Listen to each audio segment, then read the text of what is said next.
Hello friends, मैं विनायक पांडे आप सभी का आपके अपने यूट्यूब चैनल टारगेट लर्न 98 पे बहुत बहुत स्वागत करता हूं और उम्मीद करता हूं कि आप सभी की पढ़ाई अच्छे से चल रही होगी। जैसा कि आज आप सभी के सामने भारतीय संविधान से रिलेटेड बहुत ही महत्वपूर्ण क्वेश्चंस लेके आया हूं, उनका सेट है जो कि आपके प्रीवियस ईयर एग्जाम्स में आए हुए क्वेश्चन हैं।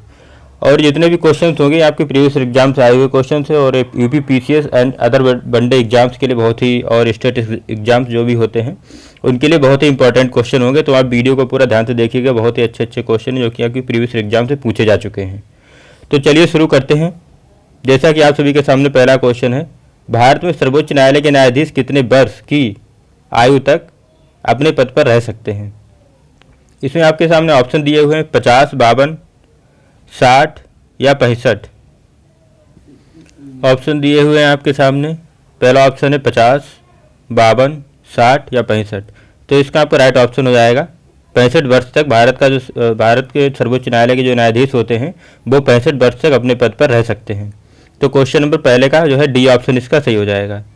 चलिए नेक्स्ट क्वेश्चन पे आते हैं। क्वेश्चन नंबर दूसरा है, यदि राष्ट्रपति त्यागपत्र देता है या उसे हटा दिया जाता है या उसकी मृत्यु हो जाती है तो इस स्थिति में उस पद का कार्यभार कौन संभालेगा? ऑप्शन दिए हुए हैं आपके, प्रधानमंत्री, सुप्रीम कोर्ट का मुख्य न्यायाधीश या उपराष्ट्रपति या राज्यपाल। तो इसका आपका राइट ऑप्शन हो जाएगा उपराष्ट्रपति। सी ऑप्शन इसका सही हो जाएगा। यदि राष्ट्रपति जो है अपना त्यागपत्र देता है या उसे हटा दिया जाता है या उसकी मृत्यु हो जाती है तो इस स्थिति में वो अपना जो है उसका कार्यभार जो है उपराष्ट्रपति संभालेगा। दूसरे का जो है सी ऑप्शन इसका राइट हो जाएगा। चलिए नेक्स्ट क्वेश्चन पे आते हैं। क्वेश्चन नंबर तीसरा है थर्ड, निम्नलिखित में से कौन किसी राज्य के राज्यपाल को पद से हटा सकता है? ऑप्शन आपके सामने दिए हुए हैं, विधानसभा अध्यक्ष, संसद, राष्ट्रपति या सुप्रीम कोर्ट। तो ये तो आप सभी लोग जानते ही होंगे कि राज्य के राज्यपाल को जो है अपॉइंट किया जाता है राष्ट्रपति के द्वारा और राष्ट्रपति ही इसको हटा सकता है।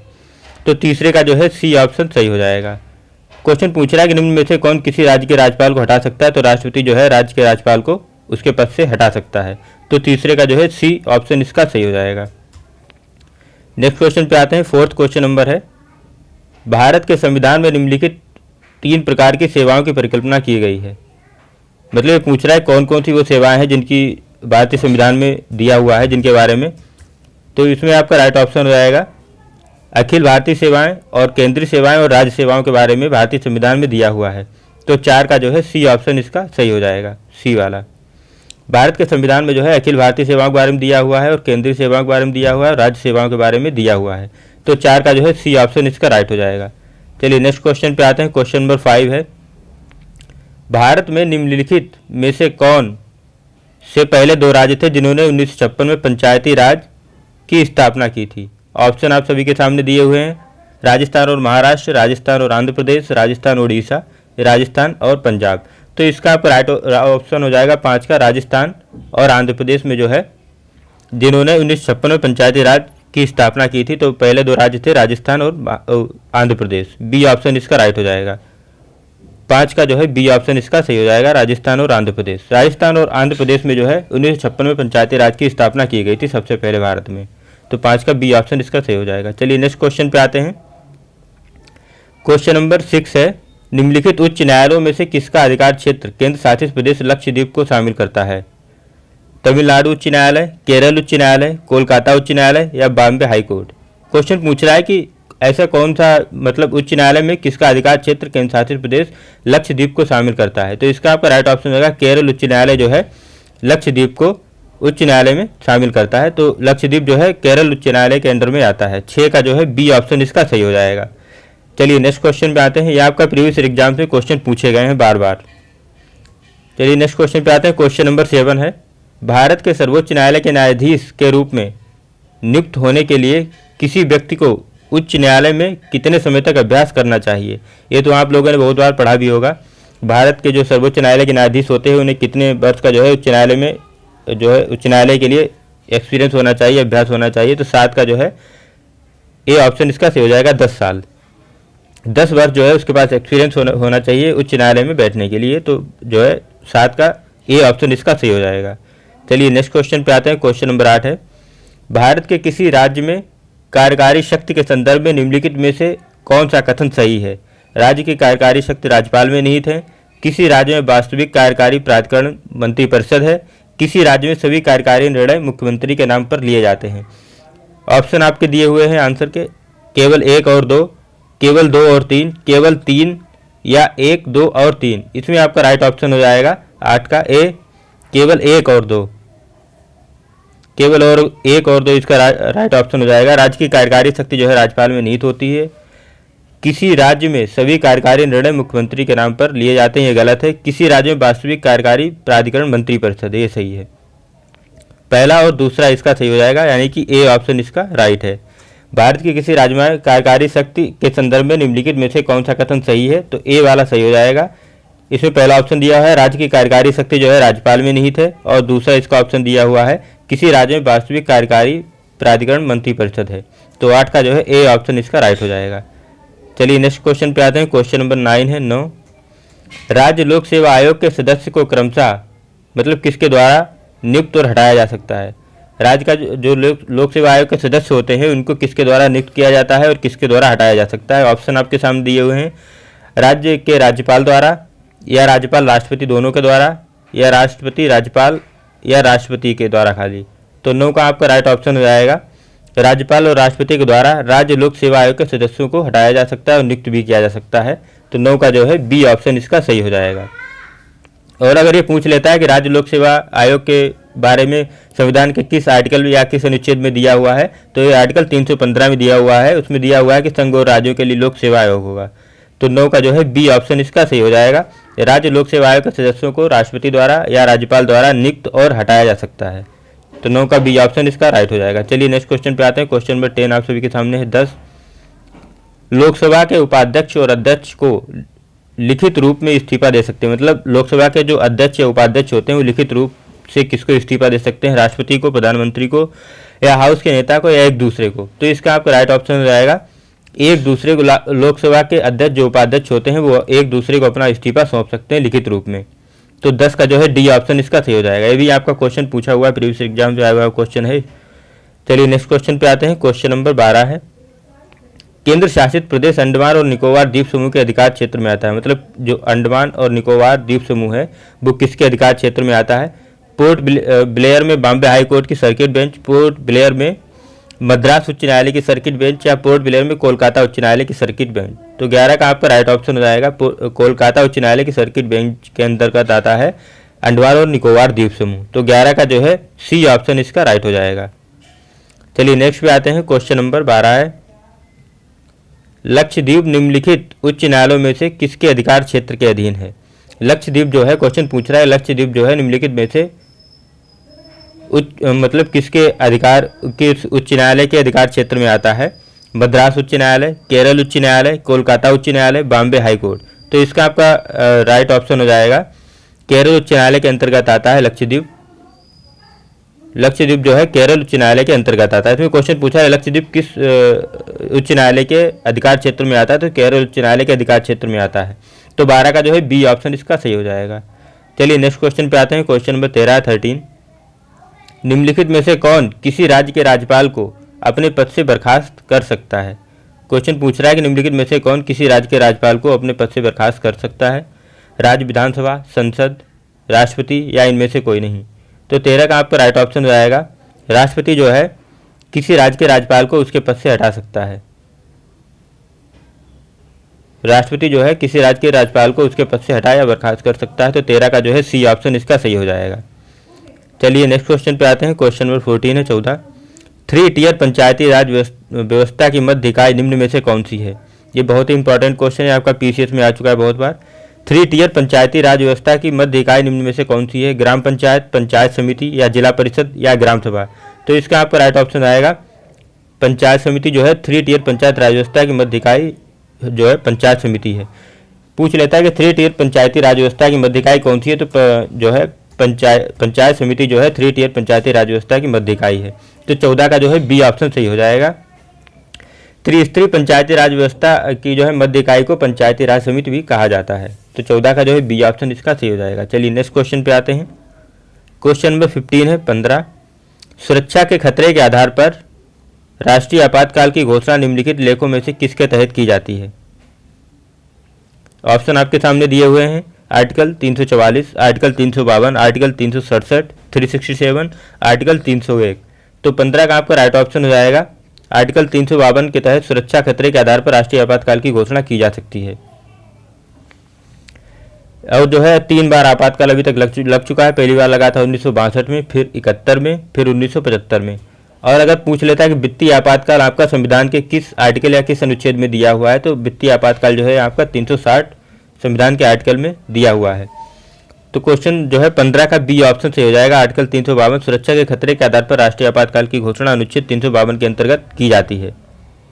आपातकाल 3 बार लगा, जैसे कि अभी मैंने आपको बताया 1962 में, 1971 में और 1975 में। वित्तीय आपातकाल जो दिया हुआ है वो आर्टिकल 360 में दिया हुआ है संविधान में। तो 15 का जो है बी ऑप्शन इसका राइट हो जाएगा। चलिए नेक्स्ट क्वेश्चन पे आते हैं। क्वेश्चन नंबर 16 है 16। राज्य और केंद्र सरकारों के बीच संबंध और शक्ति संतुलन के लिए 1983 में निम्नलिखित में से कौन सा आयोग गठित किया गया था। क्वेश्चन पूछ रहा है कि राज्य और सरकारों के बीच संबंध और शक्ति संतुलन के लिए 1983 में निम्नलिखित में से कौन सा आयोग गठित किया गया था। कालेलकर आयोग, सरकारी आयोग, नरेंद्रन आयोग या मंडल कमीशन। तो 16 का आपका राइट ऑप्शन हो जाएगा। सरकारी आयोग का गठन किया गया था। राज्य और केंद्र सरकार के बीच संबंध और संतुलन स्थापित करने के लिए 1983 में जो है सरकारी आयोग का गठन किया गया था। तो जो है 16 का बी ऑप्शन इसका सही हो जाएगा। आयोग का नाम सरकारी जो है इसलिए रखा गया क्योंकि इसकी अध्यक्षता जो है भारत के सर्वोच्च न्यायालय के जो सेवानिवृत्त न्यायाधीश थे राजेंद्र सिंह सरकारिया ने की थी, इसीलिए इसका नाम सरकारी आयोग रखा गया था। तो 16 का जो है बी ऑप्शन इसका सही हो जाएगा। नेक्स्ट क्वेश्चन पे आते हैं। क्वेश्चन नंबर 17 है 17। भारतीय संविधान के किस अनुच्छेद के प्रावधानों के अनुसार संसद एक नई अखिल भारतीय सेवा बना सकती है यदि राज्यसभा द्वारा कोई प्रस्ताव पारित किया जाता है। तो आपके सामने ऑप्शन दिए हुए हैं आर्टिकल 315, आर्टिकल 312, आर्टिकल 320 या आर्टिकल 345। तो इसका आपका राइट ऑप्शन हो जाएगा आर्टिकल 312 में जो है भारतीय संविधान के इसमें दिया हुआ है कि भारतीय संविधान के किस अनुच्छेद के प्रावधानों के अनुसार संसद एक नई अखिल भारतीय सेवा बना सकती है। तो आर्टिकल 312 के अनुसार जो है संसद एक नई अखिल भारतीय सेवा बना सकती है यदि राज्यसभा द्वारा कोई प्रस्ताव पारित किया गया हो। तो इसमें आपका 17 का जो है बी ऑप्शन इसका सही हो जाएगा 17 का। और 21 आर्टिकल में दिया हुआ है अगर पूछ लेता है तो जैसे कि आप सभी के सामने दिया हुआ है कि आर्टिकल 312 में दिया हुआ है संसद एक नई अखिल भारतीय सेवा बना सकती है यदि राज्यसभा द्वारा कोई प्रस्ताव पारित किया गया हो। तो 17 का जो है बी ऑप्शन इसका करेक्ट हो जाएगा। चलिए नेक्स्ट क्वेश्चन पे आते हैं। तो जिन्होंने अभी तक हमारी वीडियो को लाइक नहीं किया तो प्लीज़ सभी लोग वीडियो को लाइक कर दें, और अगर आपको वीडियो अच्छी लग रही हो तो हमारे चैनल को भी सब्सक्राइब कर दीजिए और कमेंट बॉक्स में बताइए कि आपको हमारी वीडियो कैसी लगी। चैनल को जरूर सब्सक्राइब कर दें। चलिए नेक्स्ट क्वेश्चन पे आते हैं। जैसा कि आप सभी के सामने क्वेश्चन नंबर 18 है। वेलफेयर स्टेट की अवधारणा भारतीय संविधान के किस भाग में शामिल है। संविधान की प्रस्तावना में, मौलिक अधिकार में, राज्य के नीति निर्देशक सिद्धांत जिनको डीपीएसपी कहते हैं, और जो है मौलिक कर्तव्य। तो 18 का आपका राइट ऑप्शन हो जाएगा। राज्य की नीति निर्देशक सिद्धांत में जो है वेलफेयर स्टेट की अवधारणा निहित है, और ये जो है भाग 4 में दिया हुआ है। इसके बारे में भाग 4 में दिया हुआ है। वेलफेयर स्टेट जो है राज्य की नीति निर्देशक सिद्धांत के अंतर्गत आता है भाग 4 में। तो 18 का जो है सी ऑप्शन इसका सही हो जाएगा। चलिए नेक्स्ट क्वेश्चन पे आते हैं। क्वेश्चन नंबर 19 से 19। राज्य नीति निर्देशक सिद्धांत एक चेक है जो बैंक की सुविधा पर भुगतान किया जाता है। ये कथन किसका है। ये आपका क्वेश्चन ये भी बहुत बार पूछा जा चुका है एग्जाम्स में। राज्य नीति निर्देश सिद्धांत एक चेक है जो बैंक की सुविधा पर भुगतान किया जाता है। ये कथन किसका है। ऑप्शन आपके सामने दिए हुए हैं बी.आर. अम्बेडकर, के.एम. मुंशी या राजेंद्र प्रसाद। तो इसका आपका राइट ऑप्शन हो जाएगा बी.आर. अम्बेडकर ने कहा था राज्य नीति का निर्देश सिद्धांत एक चेक है जो बैंक की सुविधा पर भुगतान किया जाता है। ये आपका क्वेश्चन पूछा हुआ है, प्रीवियस एग्जाम से आया हुआ क्वेश्चन है पीसीएस में। राजनीति सिद्धांत एक चेक है जो बैंक की सुविधा पर भुगतान किया जाता है, निम्नलिखित में से किसका कथन है, ऐसे पूछ लिया जाएगा। तो आपके सामने ऑप्शन भी दिए रहे होंगे बी.आर. अम्बेडकर, के.एम. मुंशी, राजेंद्र प्रसाद। तो इसका आपका राइट ऑप्शन रहेगा बी.आर. अम्बेडकर ने कहा था राजनीति का निर्देशक सिद्धांत एक चेक है जो बैंक की सुविधा पर भुगतान किया जाता है। 19 का जो है ए ऑप्शन इसका सही हो जाएगा। चलिए नेक्स्ट क्वेश्चन पे आते हैं। क्वेश्चन नंबर 20 है। राज्य नीति का एक निर्देशक सिद्धांत निम्नलिखित में से कौन सा है। राज्य पर्यावरण की रक्षा और सुधार के लिए प्रयास करेगा। राज्य कानून से पहले किसी भी व्यक्ति समानता से इनकार नहीं करेगा। राज्य धर्म, जाति, लिंग या जन्मस्थान के आधार पर किसी व्यक्ति के साथ भेदभाव नहीं करेगा। यह अस्पृश्यता प्रवर्तन। तो 20 का आपका राइट ऑप्शन हो जाएगा ए वाला। राज्य पर्यावरण की रक्षा और सुधार के लिए प्रयास करेगा। राज्य नीति का एक निर्देशक सिद्धांत निम्नलिखित में से कौन सा है। तो ये है राज्य पर्यावरण की रक्षा और सुधार के लिए प्रयास करेगा। इसमें आपका जो है आर्टिकल 48 में दिया हुआ है। तो क्वेश्चन नंबर 20 का ए ऑप्शन इसका राइट हो जाएगा। अगर ये पूछ लेता है कि संविधान के किस अनुच्छेद में दिया हुआ है इसके बारे में, तो आर्टिकल 48 में दिया हुआ है। चलिए नेक्स्ट क्वेश्चन पे आते हैं। क्वेश्चन नंबर 21 है, भारत का राष्ट्रपति निम्नलिखित में से कौन सी नियुक्ति मतलब नहीं करता है? लोकसभा के अध्यक्ष की, भारत के मुख्य न्यायाधीश की, वायुसेना अध्यक्ष की या सेना अध्यक्ष की? तो भारत का जो राष्ट्रपति है वो लोकसभा के अध्यक्ष की नियुक्ति नहीं करता है। लोकसभा के अध्यक्ष का निर्वाचन जो है लोकसभा के सदस्यों द्वारा किया जाता है, आप सभी लोगों को पता होगा। क्वेश्चन नंबर 21 का जो है ए ऑप्शन इसका राइट हो जाएगा। लोकसभा अध्यक्ष की नियुक्ति राष्ट्रपति द्वारा नहीं की जाती, लोकसभा अध्यक्ष का जो है निर्वाचन लोकसभा के सदस्यों द्वारा किया जाता है। चलिए नेक्स्ट क्वेश्चन पे आते हैं। क्वेश्चन नंबर 22 है, भारत के राष्ट्रपति पद के लिए निर्धारित अधिकतम आयु सीमा क्या है? राष्ट्रपति पद के लिए निर्धारित अधिकतम आयु सीमा क्या है? ऑप्शन आपके सामने दिए हुए 35 साल, 60 वर्ष या जो है 62 वर्ष। अधिकतम आयु सीमा नहीं है, तो 22 का आपका राइट ऑप्शन हो जाएगा डी वाला, अधिकतम आयु सीमा नहीं। भारत के राष्ट्रपति पद के लिए निर्धारित अधिकतम आयु सीमा क्या है इसमें पूछ रहा है। अगर ये पूछ लेता कि भारत के राष्ट्रपति पद के लिए निर्धारित आयु सीमा क्या है, तो आपका हो जाता 62 वर्ष। इसमें पूछ रहा है कि भारत के राष्ट्रपति पद के लिए निर्धारित अधिकतम सीमा क्या है, तो इसमें हो जाएगा कि संविधान में अधिकतम आयु सीमा के बारे में नहीं दिया गया है। चलिए नेक्स्ट क्वेश्चन पे आते हैं। क्वेश्चन नंबर 23 है, राष्ट्रपति भवन किसके द्वारा बनाया गया था? ये बहुत ही इंटरेस्टिंग क्वेश्चन है, आपका जो है एग्जाम्स में आया हुआ भी है। राष्ट्रपति भवन किसके द्वारा बनाया गया था? एडवर्ड स्टोन, ले कॉर्बूसियर, एडविन लुटियन या तरुण दत्ता? तो इसका आपका राइट ऑप्शन हो जाएगा एडविन लुटियंस के द्वारा जो है राष्ट्रपति भवन का निर्माण किया गया था। तो 23 का जो है सी ऑप्शन इसका करेक्ट हो जाएगा। चलिए नेक्स्ट क्वेश्चन पे आते हैं। क्वेश्चन नंबर 24 है, भारत की पहली महिला राजदूत कौन थी? क्वेश्चन पूछ रहा है कि भारत की पहली महिला राजदूत कौन थी?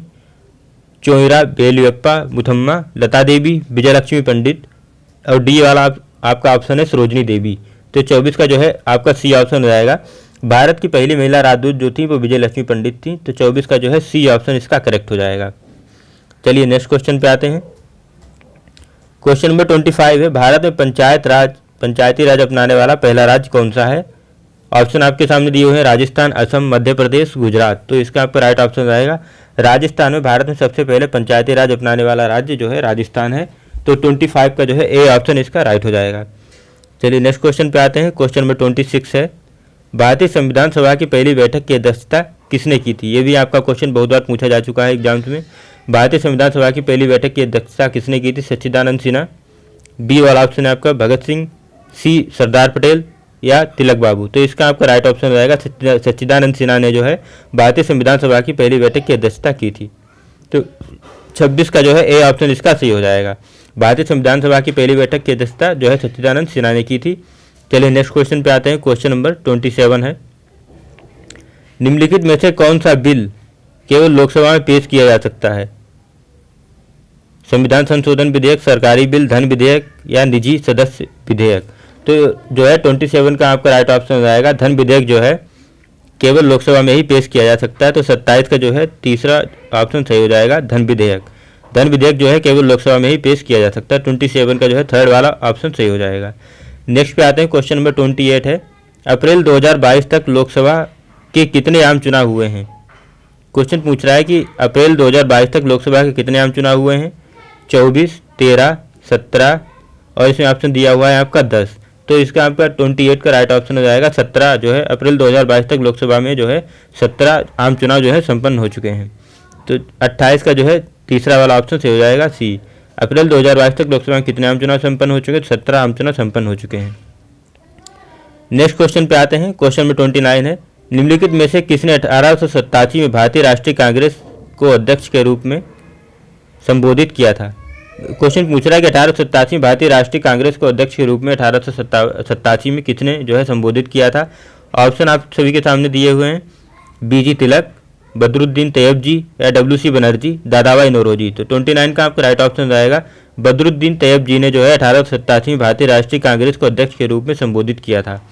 ये आपके बहुत ही महत्वपूर्ण क्वेश्चन है जिनका वीडियो आज आप सभी के सामने लेके आए हुए। आपके प्रीवियस एग्जाम्स में हर एक क्वेश्चन पूछा गया था, तो आप लोग वीडियो को पूरा ध्यान से देखना, फिर से देखना अगर ना समझ में आया हो तो। अगर आपको हमारी वीडियो अच्छी लगे तो चैनल को जरूर सब्सक्राइब कर दें, वीडियो को भी लाइक कर दें और कमेंट बॉक्स में आप हमें बता सकते हैं कि आपको हमारी वीडियो कैसी लगी। अगर आप इसकी PDF चाहते हैं तो आप हमारे टेलीग्राम चैनल से जुड़ सकते हैं। टारगेट लर्न 98 के नाम से आप वहाँ पे हमें सर्च करेंगे तो वहाँ पे आपको मिल जाएगा हमारा पेज। तो आप चाहें तो वहाँ पे ज्वाइन कर सकते हैं। तो थैंक यू सो मच दोस्तों, आज के लिए इतना ही। मिलते हैं नेक्स्ट वीडियो में, तब तक के लिए आप खूब पढ़ते रहिए। जय हिंद।